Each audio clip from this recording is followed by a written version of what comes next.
are live at Raven Street Dance Studio today. It is such a beautiful day here in Hollister, North Carolina. I'm about to ship this book out, and I just wanted to share with you what you could own in your own home. This is a dancer guide. I have them for every category. The beginning of the book starts out with our mission statement, how we're just trying to keep people connected by staying healthy in our circle. We do pertain to the Powell Circle at this time, but we also provide craft classes, outfit items, and we're even featuring a living native field trip. So stay tuned for many wonderful things to come from the Raven Street Dance Studio. Back to my guide. So this guide goes in order: grand entry, intertribals, competition dancing, in order that you would hear it at a powwow. It also explains every aspect, every person that is you're going to see in and out of the arena. Talks about giveaways, round dances. It even goes into detail the different types of two-steps. It talks about what to expect during a special and when an eagle feather drops. These types of things are very important. When a whistle is blown.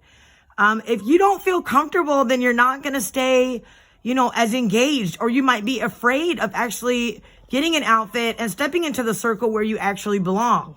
We can continue and make ourselves stronger if we're all informed. And that's what our major statement is here at the Raven Street Dance Studio. We're constantly learning. We also went through each aspect of, like the arena director, head judge, whip man, head singer, center drum, head board dancer, head man, head lady, what those people's jobs are. I feel like it's important to know who to ask for questions when you have a question, and don't be afraid to ask. Who the sound man is. It has a little powwow etiquette here about being mindful of your surroundings. The elders always come first. Always stand when you hear, an honoring taking place.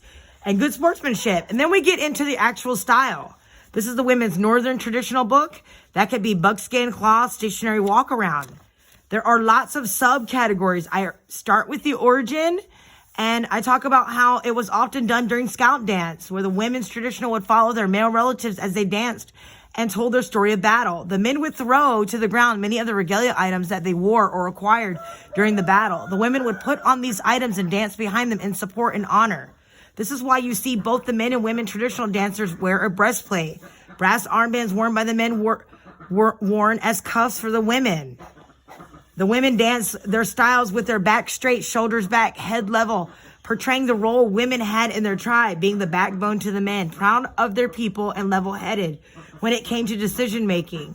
So we really get into it with these books. It even gets into each subcategory, such as stationary, how they dance, how they look, the walk around. We talk about their regalia, if they're cloth, buckskin, their feathers, their braids that they wear, the types of steps that each would make. We even get into the types of songs that a northern women's traditional dancers should expect at a powwow. Even the new ruffle song that you've been hearing, where you ruffle your feet during the beginning of the verse, followed by an upbeat double beat. This is important. It's a victory dance. Danced after men will return from war. So it's important at the Raven Street Dance Studio that you not only walk the walk, but you learn the why. You learn the why why we do the things we do. Nothing we do as Native Americans is random. I've chosen these beautiful dancers. I miss all of you. Del Marino One Feather, Cassia Red Elk. This is Leah Hale. They're all champions and just wonderful, amazing dancers. My sister-in-law, Lana. And I gave examples of each type's outfit. My daughter-in-law, stay on the page. Daughter-in-law, Tasha, and even the applique. I am going to do a separate applique book, so stay tuned for that. I tried to give a lot of examples, like of the short fringe. It's not the same. And that's refreshing, because if you stick to your tribe and you find out where you're from, and then 9 times out of 10, you have your own way. Like this is up in the Ute area and up in the plateau country, where they would wear the dentalium shells and they wore the baskets, and they had the short fringe, and it means something. So make sure that, you learn the why behind what you're wearing. It's very important.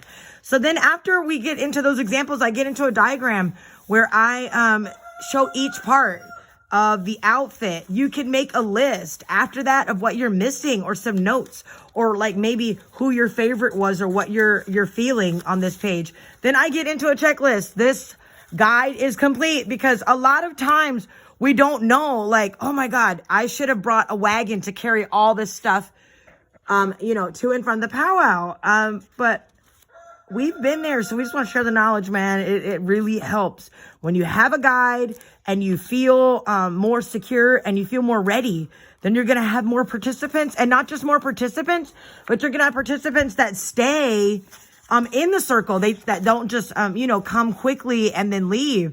So by all means, contact me and you can purchase your next dancer guide. I have them in all the dance styles. Raven Street Dance Studio. Shkee.